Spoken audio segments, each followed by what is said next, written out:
menonton, jangan lupa like, subscribe, dan tekan tombol lonceng. Selamat menyaksikan. Nyeri punggung menjadi salah satu penyakit yang tidak boleh dianggap remeh. Pada umumnya, penyakit ini terjadi pada usia dewasa hingga lanjut usia. Karena itu pada usia-usia tersebut butuh pemahaman yang benar tentang bahaya penyakit yang satu ini. Apalagi punggung memiliki fungsi memberikan struktur dan menyokong tubuh, serta melindungi saraf tulang belakang.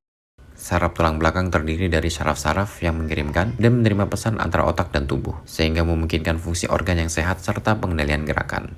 Dokter spesialis rehabilitasi medik Dr. Ikhwan MSP KFR menjelaskan, nyeri punggung disebabkan banyak faktor, di antaranya akibat gerak tubuh, yang dapat memperburuk gangguan pada punggung yang dilakukan secara bertahun-tahun. Pada awalnya, gerak tersebut tidak beresiko, namun karena dilakukan secara bertahun-tahun, maka timbullah rasa nyeri pada punggung. Dr. Ikhwan menyebut nyeri punggung juga disebabkan dari organ tubuh lain seperti lambung.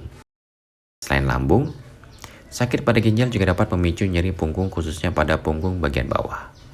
Menurut Dr. Ikhwan, nyeri punggung akan terasa berat jika memiliki penyakit penyerta yang cukup berbahaya seperti kolesterol, gula darah, dan asam urat. Penyakit penyerta tersebut dapat menimbulkan peradangan sendi yang lebih berat. Tak hanya dewasa dan lansia, nyeri punggung juga dapat dirasakan pada anak-anak, meski kasusnya jarang terjadi. Biasanya anak-anak yang mengalami nyeri punggung terjadi karena ada gangguan struktur atau gangguan organ internal. Untuk gangguan struktur, misalkan anak membawa beban yang berat seperti tas sekolah yang dibawa secara rutin. Beban yang dibawa anak disarankan kurang dari 10-15% berat badannya. Misalnya pada anak dengan berat badan 40 kg, idealnya hanya boleh membawa beban sekitar 3 kg. Kemudian, bisa karena posisi duduk yang bisa mempengaruhi struktur tulang belakang. Bila si kecil terbiasa duduk lama dengan posisi yang salah, misalnya membungkuk atau miring, lama-kelamaan ia akan mengeluh sakit punggung. Untuk gangguan organ internal seperti obesitas, infeksi saluran kemih, atau ginjal, batu ginjal hingga kelainan pada tulang belakang, misalnya skoliosis atau tumor. Karena itu orang tua diharapkan dapat menjaga kesehatan si buah hati agar terhindar penyakit apapun termasuk nyeri punggung. Nyeri punggung akut dapat diatasi dengan tindakan sederhana. Namun, jika dirasa perlu, penderita disarankan untuk berkonsultasi dengan dokter. Beberapa metode pengobatan untuk menangani nyeri punggung akut adalah aktivitas fisik ringan, seperti berjalan kaki, agar proses pemulihan menjadi lebih cepat. Kemudian kompres dingin atau hangat, untuk membantu meredakan tegang otot dan bila perlu menggunakan koyo hangat atau balsam yang dijual bebas. Jadi, nyeri pada punggung ini mungkin ketika disebut nyeri pada punggung, orang langsung berpikir punggung itu yang di atas ini ya, ini namanya punggung gitu ya. Sedangkan kalau di bidang rehabilitasi medik, ada yang namanya punggung atas sama punggung bawah gitu. Jadi punggung itu luas dari mulai leher, bawah leher ini sampai ke area pantat itu masih punggung gitu ya. Pembatasnya adalah di tulang rusuk. Jadi kalau di bawah tulang rusuk, ini sederhananya ya, di bawah tulang rusuk itu kita bilang punggung bawah. Sedangkan di atas tulang rusuk, batas tulang rusuk di bawah, di atas perut ini ya, dari tulang rusuk sampai ke atas sampai ke leher itu punggung atas. Nah, jadi nyeri itu ada bisa nyeri yang di punggung atas atau di punggung bawah gitu. Aja sakit di punggung atas punggung bawah. Penyebabnya biasanya berbeda seperti itu. Karena ada struktur-struktur organ yang spesifik pada bagian tersebut.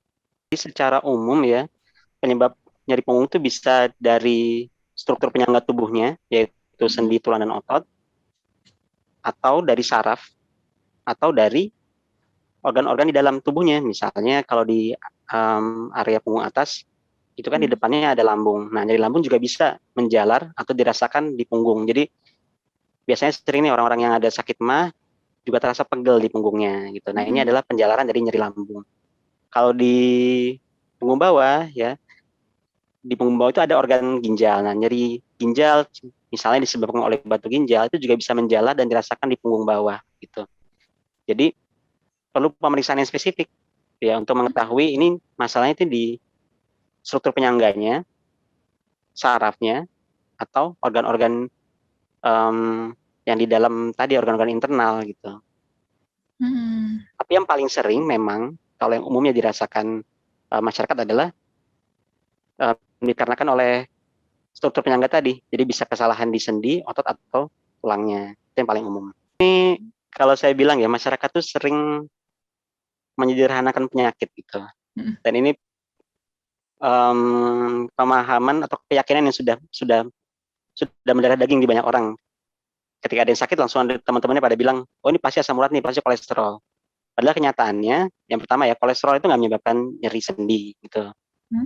Kalau asam urat bisa, namun nyeri sendi akibat asam urat atau disebut gout arthritis itu umumnya timbul pada tempat-tempat sendi-sendi kecil, misalnya di sendi-sendi kaki atau sendi jari, jarang sekali di punggung.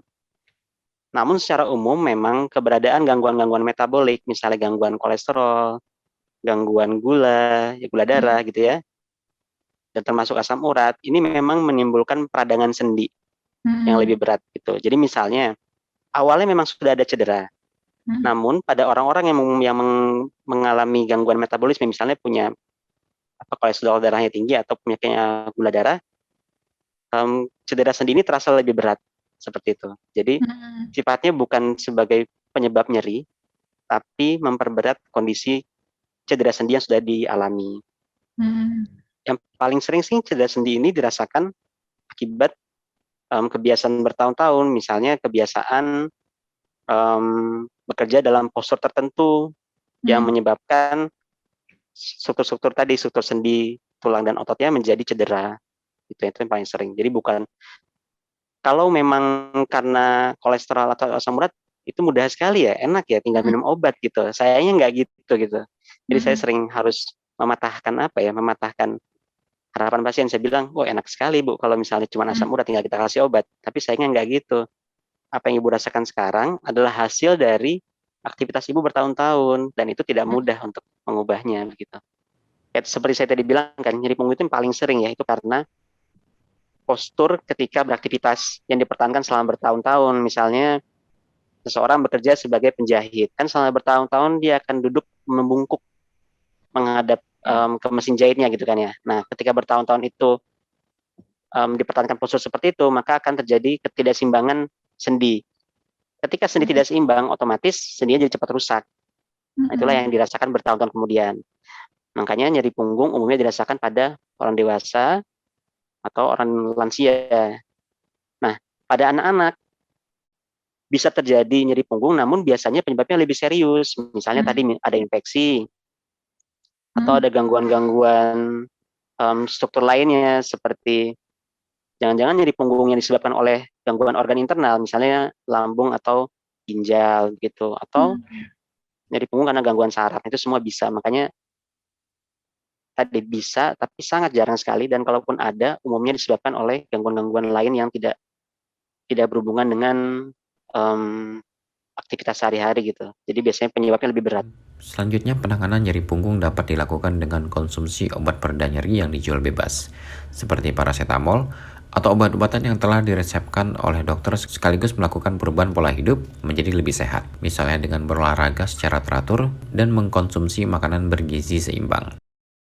Jika nyeri punggung tidak hilang setelah lebih dari 1,5 bulan, penderita sangat dianjurkan untuk berkonsultasi ke dokter. Beberapa pengobatan yang dapat direkomendasikan oleh dokter adalah fisioterapi, olahraga khusus, dan terapi perilaku kognitif.